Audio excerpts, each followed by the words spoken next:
This one related to the BRS MLC K Kavitha, whose interim bail plea is going to be taken up in the court today. In fact, the details that are just coming in that her interim bail application has now been dismissed. She will not be given interim bail that she'd applied for. K Kavitha's regular bail application will now be heard on 20th of April. Her judicial custody note ends tomorrow. So this was an interim bail application that was K Kavitha had applied for, which has now been dismissed.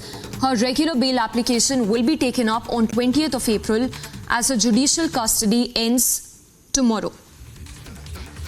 So this is in connection with Liquorgate probe. Her interim bail application has been rejected. The regular bail will be taken up on 20th of April. This while she remains in judicial custody until tomorrow. All right, let's go across to Piyush Ori, who's joining us with more details on that. Piyush, if you can quickly give us details of the bail plea that K Kavitha has applied for and the kind of charges for which K Kavitha's role is being probed by the central agencies. So good morning to you, Samiksha, and good morning to all our viewers who are viewing us at the moment. And it did not prove to be a good morning for K Kavitha and her legal team, because there was a very comprehensive argument that was being done by K Kavitha's legal counsel, Abhishek Manu Singhvi, on Friday, where he had asked for providing interim bail to K Kavitha. However, the Enforcement Directorate Counsel referred to the merits of the case, and in that, there were some very scathing allegations that were made on K Kavitha, in which the ED counsel did not mince his words and said that K Kavitha was instrumental in trying to coerce the witnesses. Of the 4 to 5 witnesses that were there who had given testimony of K Kavitha's involvement in giving kickbacks and also negotiating the liquor deal, all the negotiations with Aam Aadmi Party leaders and bureaucrats.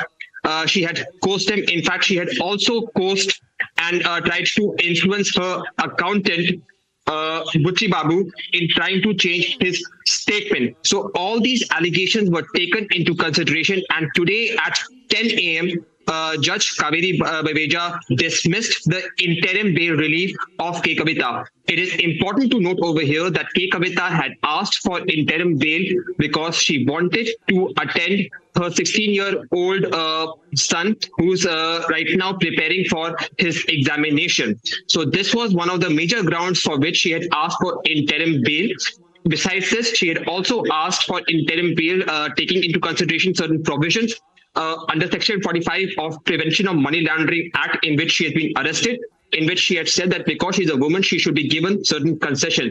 However, taking into consideration of scathing allegation that was made by the Enforcement Directorate Counsel, in which he mentioned the merits of the case and mentioned that how she could influence the witnesses who have testified against her, the judge has now dismissed her interim bail plea.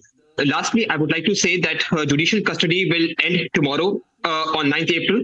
She would be brought to the court, and it will be important to note that from here, how long and how further would her judicial custody be further extended. Lastly, her bail application would be heard on 20th of April. Would any reprise, any relief be given to her? Only time will tell. Back in the studio.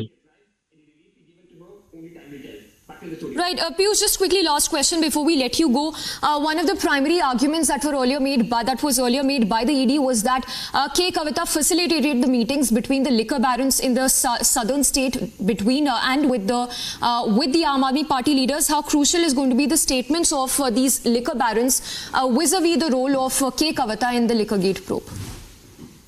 In fact, Samiksha, there have been some very scathing allegations against K Kavitha, in which it has been mentioned by the Enforcement Directorate Counsel now in the court that Indo Spirits, the company which was given undue favor by the Aam Aadmi Party in this Liquorgate scam, had shares of K Kavitha along with Sameer Mahendru, her proxy Arun Pillai, and also Raghav Magunta Reddy.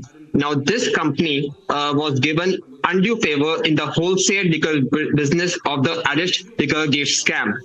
And the Enforcement Directorate Council has also given WhatsApp chats, also sent a lot of communication medium in which it has mentioned very categorically that how the accountant of K Kavitha, that is Butchi Babu, had also the policy agreement with him just 2 days before this agreement was given to the cabinet committee. So thereby you understand the influence which K Kavitha had as far as not only formulating, negotiating, but also giving kickbacks as has been alleged by the Enforcement Directorate Council. In fact, it is mentioned that because the Aam Aadmi Party required money urgently, K Kavitha, who was representing the South lobby and most primarily the Indo Spirits company, had given rupees 100 crore kickback to the Aam Aadmi Party.